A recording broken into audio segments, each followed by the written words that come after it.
Salut tout le monde, c'est Link et bienvenue pour une vidéo un petit peu spéciale. Je vais vous donner mon avis aujourd'hui sur la match 2.21 qui arrive bientôt et les rééquilibrages qui s'en suivent. Alors je vais tout de suite passer sur le forum puisqu'on va pas trop s'intéresser à Dofus aujourd'hui, enfin pas au jeu en tout cas. Donc première chose, la refonte FK est repoussée, donc ils estiment que la période n'est pas propice à vraiment changer le fonctionnement de la classe, ce qui peut se comprendre à l'approche du Ghoul Terminator. Forcément les FK vont avoir une période de réadaptation. Ils vont devoir apprendre à jouer leur classe avec toutes les modifications que je pense qu'ils apporteront. D'un autre côté, c'est un petit peu chiant puisque en colis on en a marre des teams Feka Zobal avec Feka qui lance au premier tour quadruple armure plus fraction et dès qu'il a plus ses armures il met une trêve ou qu'il peut immure en voie de sort dans le même tour. Donc tout ça, ça devient un petit peu chiant, on commence à en avoir marre en colis mais on va devoir attendre encore un petit peu.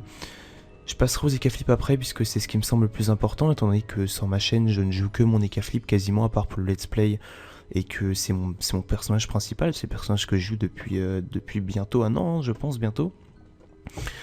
On va commencer par l'Osamodas, une refonte, non allez, le moins important, l'archétype, enfin moins important, ça dépend du point de vue bien entendu, l'archétype que vous connaissez tous, hein, qui faisait que en gros toutes les classes feu qui n'étaient pas optimisées, qui n'étaient pas des classes de heal pouvaient balancer des G à 900 de heal pour je sais plus combien de PA, mais c'était vraiment abusé cet arc. Par exemple, énormément de Feka en avait, les Osa aussi, et même des fois des Zenu feu qui avaient un archétype. Enfin vraiment énormément de classes jouaient à ça. Moi ça me dérangeait pas tant que ça puisque bon c'était un cac un petit peu pété, mais on a vu d'autres, hein. On a vu le bâton Brel à l'époque ou ce genre de truc. C'était pas vraiment un truc qui me faisait rager. Je sais qu'il y a des gens à qui ça déplaisait énormément de voir un cac qui rendait un petit peu l'Eneripsa inutile par rapport à ça, du coup dans une team colis. Mais bon, maintenant les Eneripsa sont plus côté Rox avec OR, on trouve très peu d'Eneripsa heal en colis maintenant. Enfin, l'archétype, voilà, la portée minimale de l'arme passe à 4, portée maximale à 7, le taux de CC passe à 1 sur 45 et le taux de bonus en CC passe à plus 10, donc vraiment un gros nerf de l'archétype. Pour l'Osamodas, une refonte très importante. Alors il y a vraiment des avis divergents, j'ai lu un petit peu tous les avis de tout le monde, je vais me laisser un petit message. Sur le forum, ce qui m'arrive très rarement. je réagis très rarement sur le forum. Donc, résistance naturelle et crapaud n'affectent plus les personnages ressuscités. Ça en colis, c'est une très bonne chose. Parce que en colis, les Osas, ce qu'ils font en général, c'est qu'ils font les spirituels. Résistance naturelle, crapaud. Donc le mec a direct plus 1200 points de vie. Il est protégé, donc on tape beaucoup moins. Un genre de mot de prévention quoi en gros. Donc le mec est sous prév avec 1200 points de vie supplémentaires alors qu'il vient de se faire résu. C'est un petit peu abusé. Donc de ce point de vue là personnellement je suis content. Bien entendu si vous êtes des Osamodas vous pouvez me laisser votre avis en commentaire. En restant poli bien entendu, c'est pas parce que j'ai un avis qui diverge du vôtre qu'il faut m'insulter de gros noobs etc. Je joue en Ekaflip, je sais que c'est une classe cheatée, je sais aussi que l'Osa est une classe un petit peu pétée en colis. Maintenant le problème c'est l'Osa en PVM qui va être un petit peu inutile, on va voir ça maintenant. Au niveau de l'aide spirituelle, le personnage ressuscité ne passe plus dans l'état insoignable, donc ça c'est plutôt bon, c'est pas trop un nerf, c'est plus une amélioration, mais si vous n'avez pas lu, vous allez voir le reste et vous allez un petit peu rager. Le coup en PA passe à 3 à tous les niveaux du sort, ok, c'est mieux. La portée passe à 3 à tous les niveaux du sort, par contre la portée est réduite, mais quand le coup en PA et qui passe en état soignable, c'est pas grand chose. Maintenant, la suite... le pourcentage de points de vie de la cible ressuscitée passe à 20, 25, 30, 40, 50 au niveau 1, 2, 3, 4, 5, 6 du sort. Ok. Ça je connais pas, j'ai pas joué de ça depuis très longtemps, je sais pas trop. Est-ce que c'est une grosse modification ou pas, j'en sais rien. Par contre, un truc énorme, lorsqu'un joueur est ressuscité, tous les joueurs alliés dans le combat subissent un malus de 30% de résistance tant qu'il est en vie. Ce malus ne s'applique pas si l'entité ressuscitée par l'aide spirituelle est une invocation. En gros, pour résumer, s'il y a une team de colis, il y a 3 persos, dans les 3 persos il y a un Osa, un de ses alliés se fait tuer, il le réanime, et bah l'Osa, le mec et son pote se taperont 30% de faiblesse dans tous les éléments. Alors 30% de faiblesse, c'est quand même beaucoup trop, franchement, 30% c'est beaucoup trop. À la limite, ce que beaucoup de gens pensent et ce que je pense aussi, à la limite 15%, voire 20% pour tout le monde, enfin pour tous les alliés, ok, tant qu'il est en vie. Ça, je suis d'accord. Si jamais ils mettaient 30%, ce que je dirais, ça serait mettre 30% uniquement sur le Zamodas. Parce que l'Osamodas, si il se fait tuer alors qu'il a ranimé quelqu'un sous l'est spirituel, le type qui s'est fait ranimer va aussi mourir. Donc je pense que ça serait plus intelligent de mettre 30% de faiblesse uniquement sur l'Osamodas. Parce que dans tous les cas, quand un Osa fait laisse, il se fait focus. Dans tous les cas, puisque si on le tue, ça tue 2 personnes. Donc dans tous les cas, quels que soient les... En général, les colis, c'est tout le temps comme ça. Dès qu'un Osa laisse, il se fait focus par toute la team d'en face. Donc je pense que ce sera plus intelligent de mettre 30% de faiblesse uniquement sur l'Osa, ou alors 15 voire 20% sur tout le monde. Vous pouvez me dire ce que vous en pensez, personnellement c'est mon avis. Autre chose, ça c'est une bonne chose pour le colis. Bien sûr les Osa vont péter un câble, hein, c'est normal parce que ils ont déjà subi un gros nerf, je sais plus à quel match c'était. Enfin eux ils voient ça comme un nerf, moi je vois ça plutôt comme une... Au niveau PV, moi ils ont subi un gros nerf, niveau PvP maintenant ils sont beaucoup plus abusés. Enfin bon bref. Concernant les 30% de résistance, pour le colis, vous tenez compte de l'avis que j'ai donné juste avant, et en plus, par contre pour le PVM, je trouve ça vraiment dommage, parce que un Osa en PVM c'était déjà rendu un petit peu moins utile qu'avant, puisque les buffs sont plus lançables en zone, alors qu'avant c'était beaucoup plus facile de buff sa team, il suffisait de mettre 3 à 4 persos regroupés, tac, l'Osa se mettait à côté, et il faisait tous ses sorts, hein, donc je me souviens plus, je sais qu'il y a écrit de l'ours et piqûre motivante qui était en croix, le reste je m'en souviens plus du tout, honnêtement. Résistance naturelle, ça se lançait sur une personne en particulier, croc du mulou, je sais plus. Honnêtement, j'ai tellement jamais joué avec des Osa. Il n'y avait pas énormément avant la mage. En colis, en tout cas, on en croisait rarement. Enfin bref. C'est moyen pour le PVB, comme je vous l'ai dit, changer un petit peu la résistance, peut-être le mettre que sur l'Osa, etc. Et sur le PVM, c'est vraiment dommage. Maintenant, on va passer sur ce qui m'intéresse le plus. Je regarde où j'en suis, ça fait 8 minutes. Ce qui m'intéresse le plus, moi, c'est l'Ekaflip. Alors, on le sait, l'Ekaflip est une classe bien au-dessus des autres. On le sait, beaucoup de gens disent, beaucoup de gens ragent, dès que je joue en colis, les gens disent que je suis cheaté, etc., etc., etc. Le problème, c'est que je viens de passer feu. Voilà, je comptais vous faire une vidéo présentation. Bon, j'ai pas ma Dragoninde, normalement je suis en 11-5 avec un bonus de 6 PO. Je viens de passer feu. Et le problème, c'est que actuellement à top cage, je mets du 560-580 sur du 0%. Ce qui me permet en colis de balancer du triple top cage. On va regarder quel PO j'ai. On rajoute 10. J'ai 16 de PO à top cage. À moins que je me trompe. Je crois que ça c'est la... Ouais, voilà. J'ai 16 de PO à top cage de base. Ce qui me permet de faire d'énormes dommages à longue distance. C'est d'ailleurs pour ça que je suis passé feu. Avant j'étais terre. Et quand j'étais terre, vous le savez, c'est que du corps à corps. Je roxais énormément. Si vous n'avez pas vu ma vidéo de présentation, vous pouvez aller la voir. Mais je roxais qu'au corps à corps. Donc je suis passé feu pour pouvoir roxer de loin et soutenir mon équipe. Avec du heal, avec félinction, perception, etc., etc. Le problème, tout ou rien aussi, qui est très efficace. Le problème, c'est que... Enfin, vous allez voir. Il y a une énorme modification. Enfin, surtout pour moi. Je suis vraiment dégoûté, quoi. Je viens de passer feu. Avant de commencer, je le répète, je sais que l'Ekaflip est une classe cheatée, je ne le nie pas. Le nerf était nécessaire, je le sais, donc le nerf est bien. C'est bien qu'ils aient fait un nerf, ça va rééquilibrer un petit peu, même si je pense que l'Ekaflip sera toujours une classe pilier. D'autre côté, c'est normal, l'Ekaflip a quasiment tout le temps été une classe pilier. Ça a toujours été une classe de Rox, même si le Rox a été vraiment augmenté. Mais on le sait, l'Ekaflip a toujours été une classe pilier. Enfin, une classe... Non, comment est-ce que je peux dire? Non, pas une classe pilier, c'est faux de dire ça. Une classe Rox, voilà. Mais là, c'est vraiment une classe qui a un très gros Rox. Et le nerf était nécessaire. Je vais commencer à lire. Donc, chance d'Ekaflip n'est plus désenvoûtable. Ça, c'est un avantage. Parce qu'en colis, on tombe quasiment tout le temps. En face, il y a forcément Sadi, Osa et Nu. En général, c'est ça. Le truc, quand on chance d'Ekaflip, c'est que les nus, il lui suffit de faire une pellefa automatique. Et tac, notre chance d'Ekaflip, elle n'existe plus. Donc c'est vraiment dommage. Même chose pour le dragonnet, il peut nous debuff, et même chose pour le Sadi qui peut nous debuff. Donc chance d'Ekaflip n'est plus désenvoûtable, moi je trouve ça bien. Parce que voilà, c'est quand on lance un sort pour 2 PA qui peut nous permettre de vivre, c'est un petit peu chiant qu'on se le fasse désenvoûter. Autre chose, je sais pas du tout, est-ce que les dégâts x2 étaient désenvoûtables? C'est une question que je me pose, j'ai jamais joué avec un Enu, mais à ce moment-là c'est plus un nerf.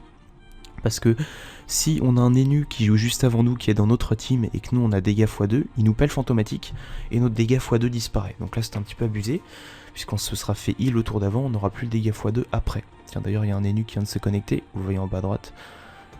Bonjour à toi Bab. Au passage, Donc je sais pas si c'était possible, mais en tout cas moi je vois ça pour une amélioration, parce que je joue rarement avec un ennemi en colis. Top cage limité à 2 par cible et 4 par tour, alors ça je pète un câble, honnêtement.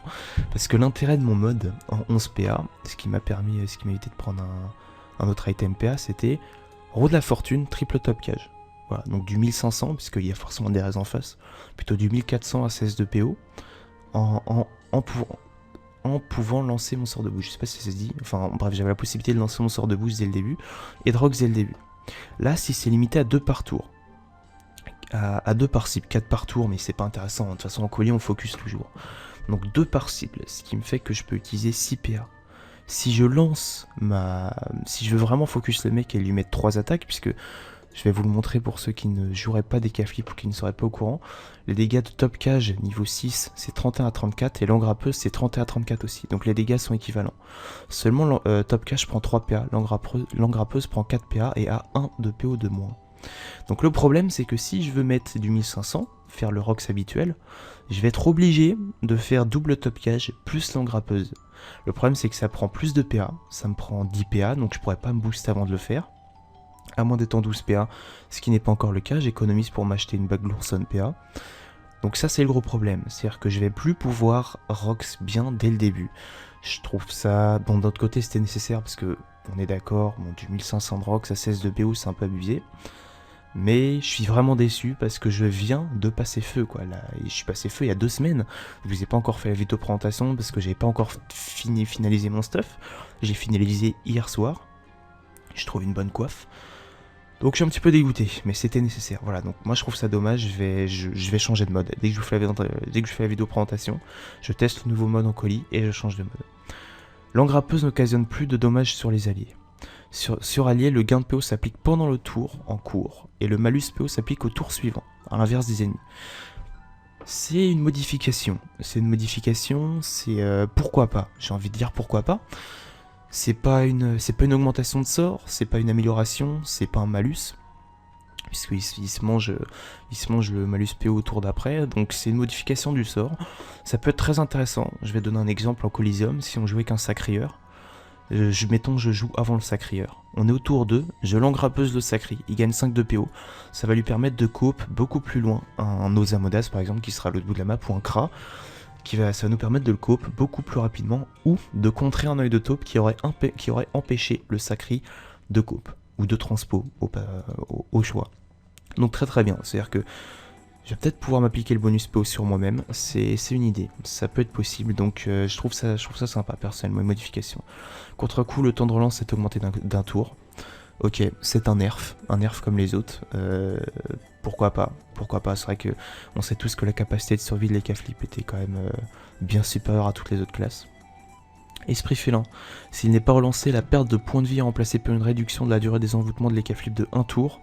Le comportement de ce sort n'est plus affecté par l'état vénard. En gros, à l'état vénard, je vais le montrer encore une fois. Heureusement que j'ai un E-K-Flip.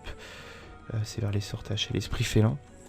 En gros, sous l'état vénard, en gros, ça ne met pas en fait. Quand vous tapez un ennemi, il me semble que ça ne tape pas l'ennemi.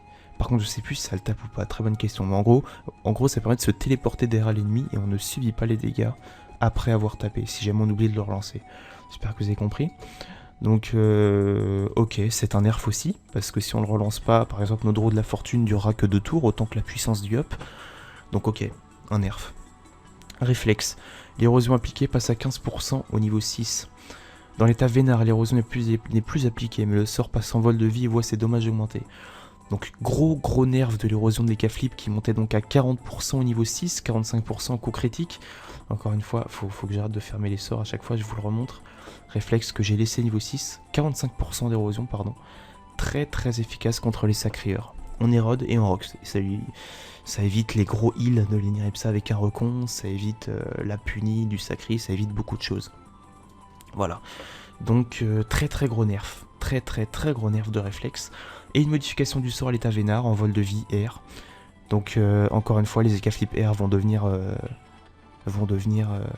encore plus puissants, alors qu'on sait que les K-Flip R niveau 200, si je prends l'exemple de Vidofus, son EK en Grand-Duc, mélange de Grand-Duc, Alistair et comment ça s'appelle, et de Klim, je crois que c'est ça. C'est complètement abusé, un EKR, enfin bon, bref. Griffe joueuse, les dégâts du sort dans l'état Vénard sont augmentés, pourquoi pas, parce que c'est un sort haut qui est jamais utilisé, puisque Griffe joueuse avec Vénard passe en vol de vie haut, personne l'utilise puisque ça roxe pas grand chose, donc pourquoi pas, j'ai envie de vous dire.